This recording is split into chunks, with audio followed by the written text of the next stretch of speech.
So there's been a fair amount of attention, at least in kind of that I've seen on social media, about an interview that a comedian named Adam Friedland did with Congressman Richie Torres, that focused on the end of the interview a lot about Israel and Gaza. And it made me think about the role of comedians in often being able to say things that the mainstream media doesn't say. You know, we think about people like Jon Stewart and John Oliver and a lot of these folks. And I think that one of the reasons that these interviews with comedians often really break through is that there is something fundamentally absurd about, especially about a lot of the American kind of establishment mainstream discourse about Israel and Palestine. And so often the mainstream media kind of takes this discourse as on the level, as credible, right? As sincere.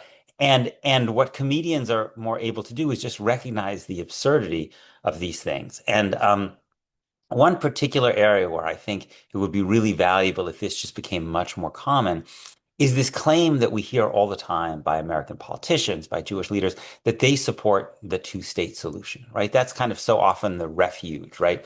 Israel's doing something bad for Palestinians. People say, well, I support the two-state solution.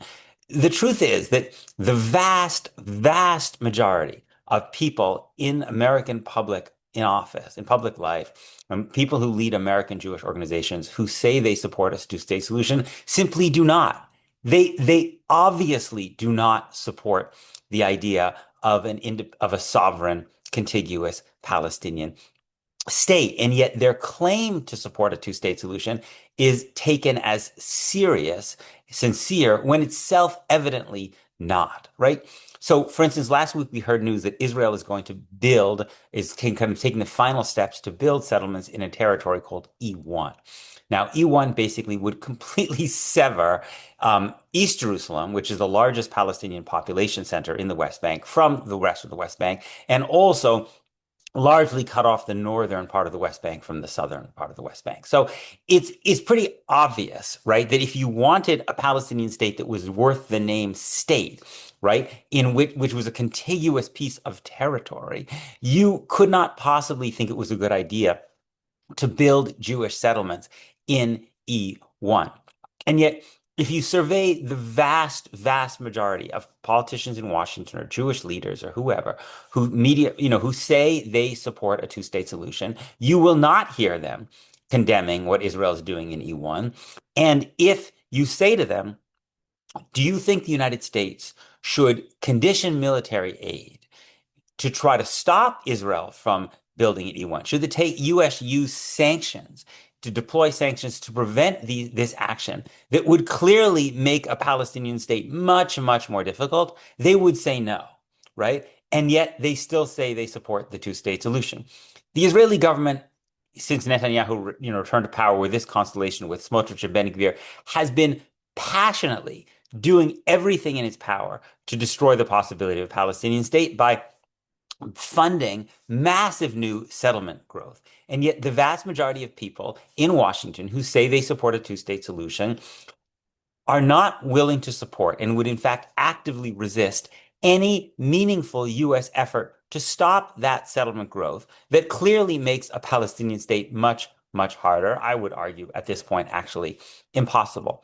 So it's an absurd position to take, and there's something ridiculous. It's a dereliction of duty for people in the media to take claims seriously when they're confronted by a politician or a Jewish official whose own actions so obviously make it clear that they don't actually hold the position they claim to hold, right? I mean, I often think when I hear these people saying they support the two-state solution, that it would be a little bit like me saying that my position is that I support running the New York Marathon, right?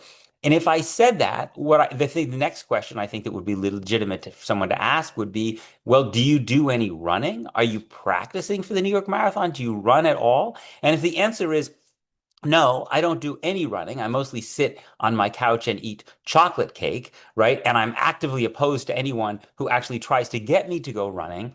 Then the right response to the claim that my position is that I'm going to run the New York Marathon would be laughter, right? And I don't believe in mocking people, being cruel to people. There should be an element of laughter when politicians year after year go and say they support a two-state solution, when what they're doing actively is to prevent the United States from stopping Israel from doing the things that manifestly make a Palestinian state more difficult or more impossible. And the fact that so often the mainstream media doesn't do that, that it takes these claims as serious, as on the level, when they're manifestly not, I think is part of what's created this space in which so many people are hungry for a kind of alternative discourse in which people will simply say, often in a kind of humorous way, that the emperor has no clothes here, that the whole thing is a farce, right? And I think if politicians were forced to answer and that for that farce,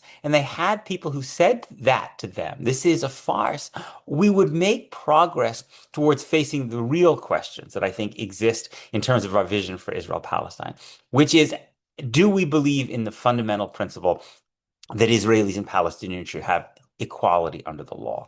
Because if you believe in that fundamental principle, right, then I actually think the question of whether you support one state or two states is not as important as the question of the nature of those states, right? Are they going to be states in which people are treated equally, irrespective of their ethnicity or their religion or their race? But this claim that I support the two-state solution becomes a kind of a barrier to having that more fundamental, deeper question. And that it needs to be punctured first before we get, I think, the meaningful question about principles, which will make it clear how many American politicians, when it comes to Israel and Palestine, actually support not the principle of equality under the law, but the principle of Jewish supremacy.